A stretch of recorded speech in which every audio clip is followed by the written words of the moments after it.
Olá pessoal, sejam muito bem-vindos mais uma vez à Universidade da Química e hoje nós temos o segundo episódio da série Cinética Química. O tema é Quem corre mais? Bom, daqui a pouco vocês vão entender o porquê desse tema. No nosso último episódio nós vimos que a cinética química estava interessada em calcular, em analisar a velocidade das reações químicas. E hoje nós vamos ver isso de maneira mais prática. Vamos, por exemplo, analisar essa reação. Aqui nós temos a conversão do N2O5, do anidrido nítrico, em dióxido de nitrogênio, NO2, e oxigênio molecular, O2.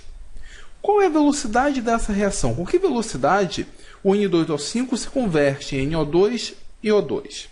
Bom, a primeira coisa que eu tenho que determinar é a temperatura em que isso está ocorrendo. Afinal, como nós vimos no episódio anterior, a temperatura influencia diretamente na velocidade da reação. Então vamos assumir que essa reação esteja ocorrendo a 25 graus Celsius. A única forma que eu tenho de saber qual é a velocidade da reação é medindo. É através de dados experimentais. E os dados experimentais para essa reação mostram os seguintes resultados.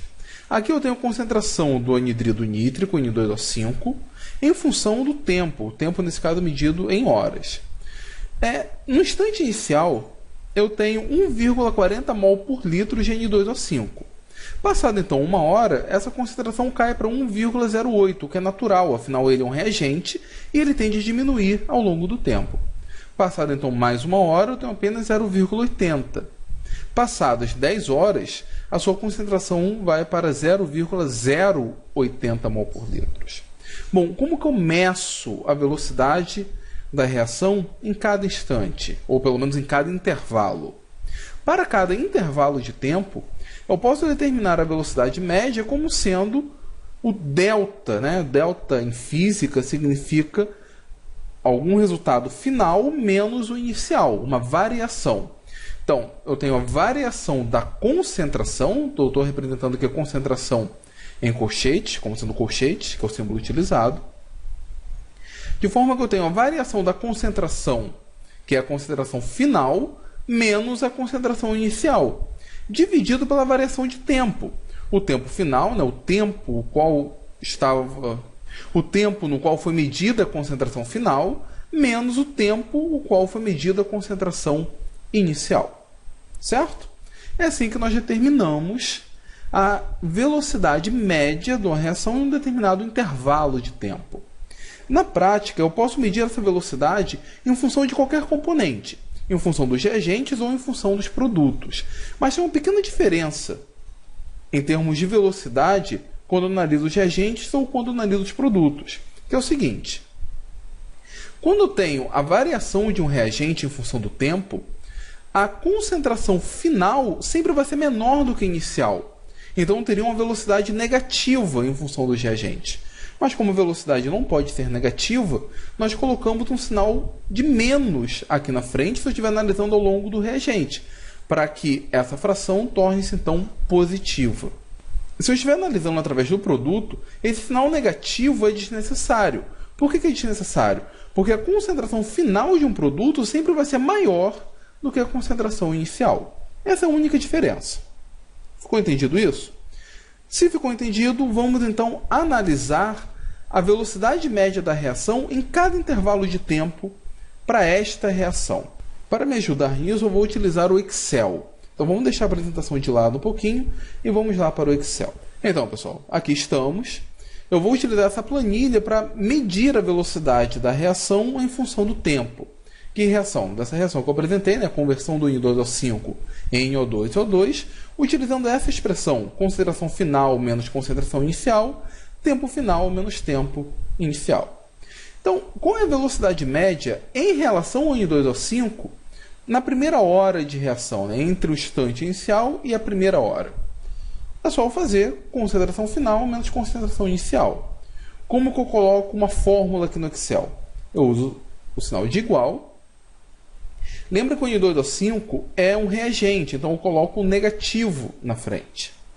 Bom, um negativo que multiplica a concentração final, 1,08, menos a concentração inicial, 1,4, dividido pelo tempo final, vou usar aqui um parêntese para facilitar, o tempo final, menos o tempo inicial.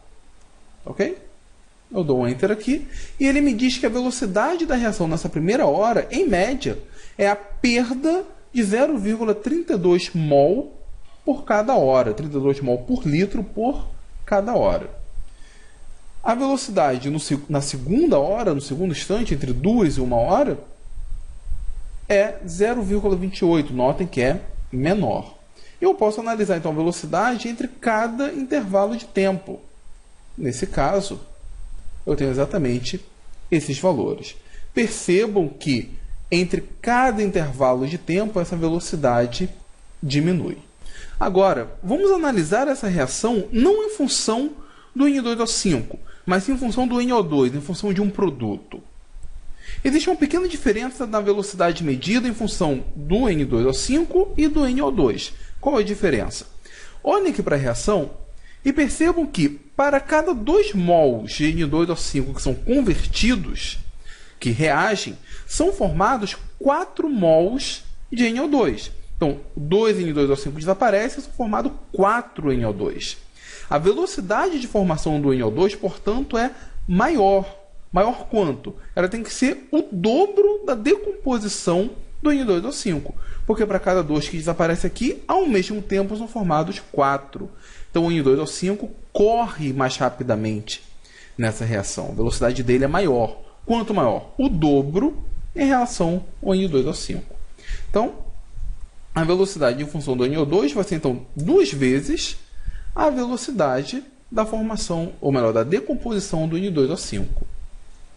Nesse caso, 0,64 mol por litro em 1 hora, para cada hora. Se eu analisar isso ao longo de todos os intervalos, eu percebo que a velocidade, portanto, sempre vai ser o dobro. E mesmo assim, ela também é decrescente. A velocidade de formação vai diminuindo, assim como a velocidade de decomposição também vai diminuindo ao longo do tempo. Posteriormente, nós vamos entender o porquê disso, tá ok?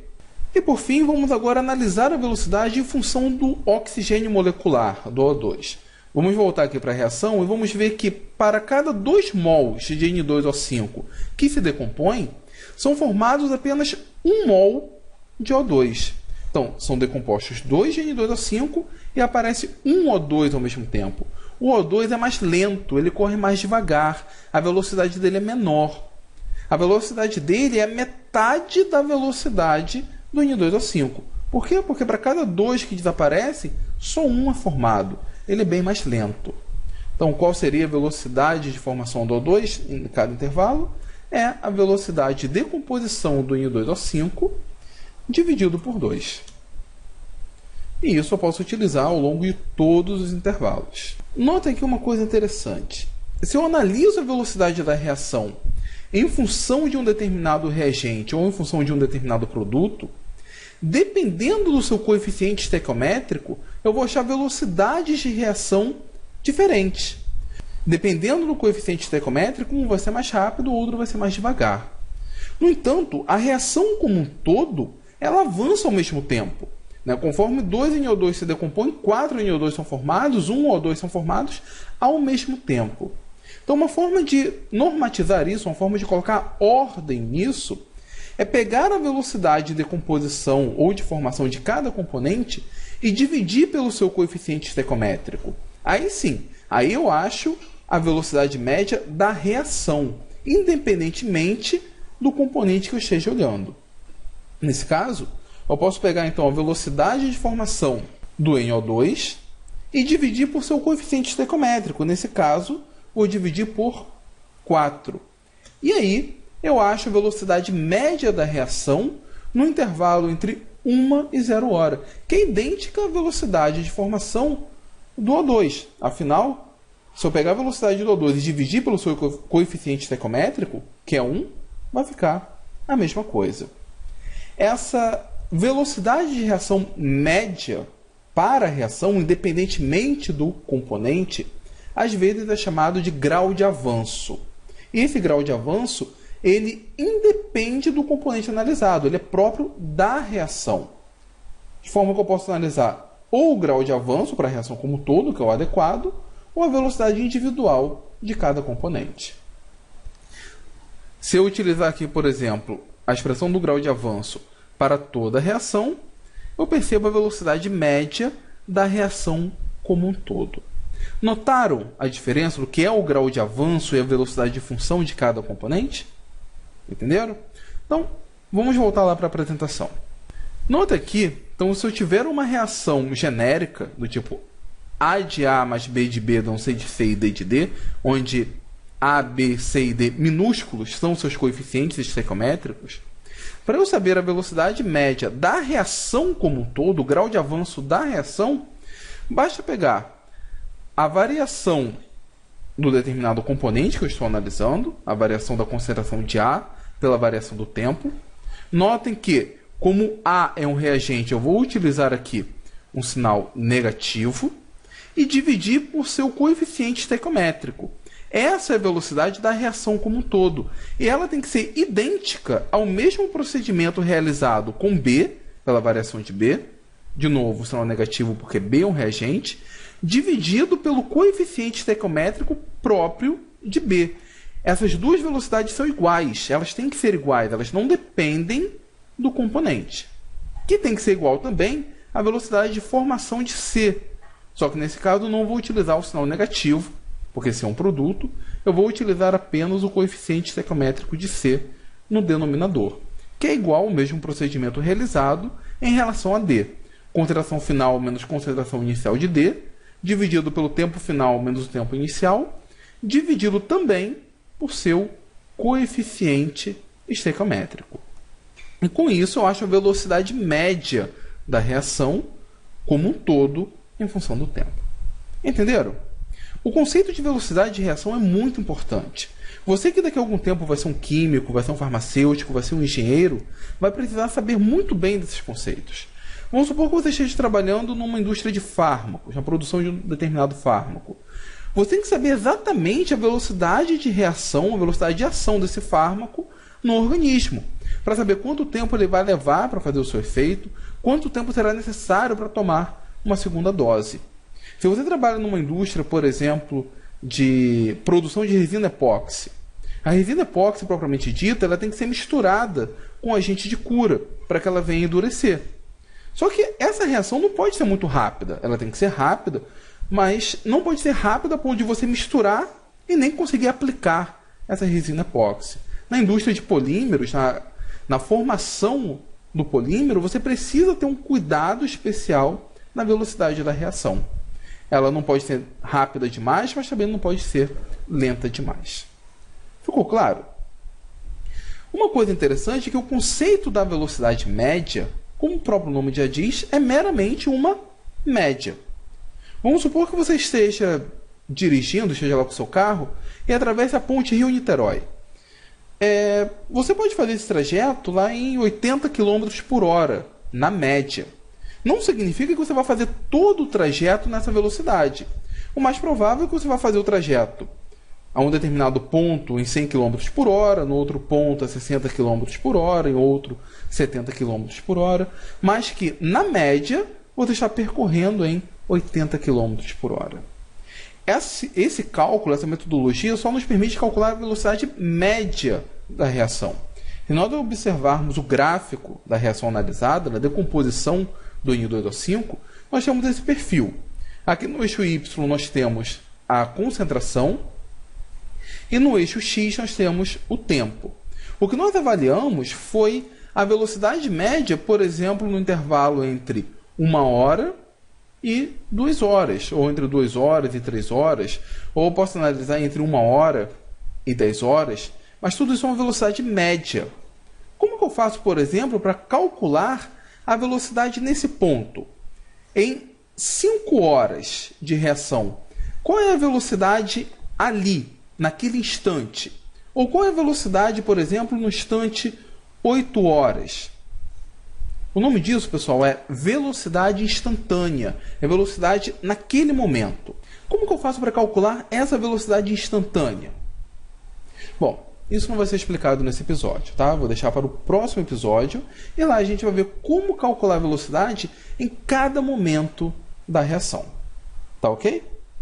Bom, então, muito obrigado por vocês terem assistido esse vídeo aqui da Universidade da Química. E se vocês gostaram desse vídeo, eu espero que tenham gostado, por favor, compartilhe com seus amigos. Você pode ajudá-los e também pode nos ajudar no crescimento do canal.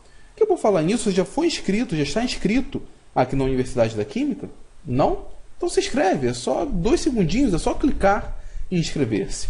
Você vai me ajudar muito com esse projeto. Tá ok, pessoal? Então, até a próxima da Universidade da Química.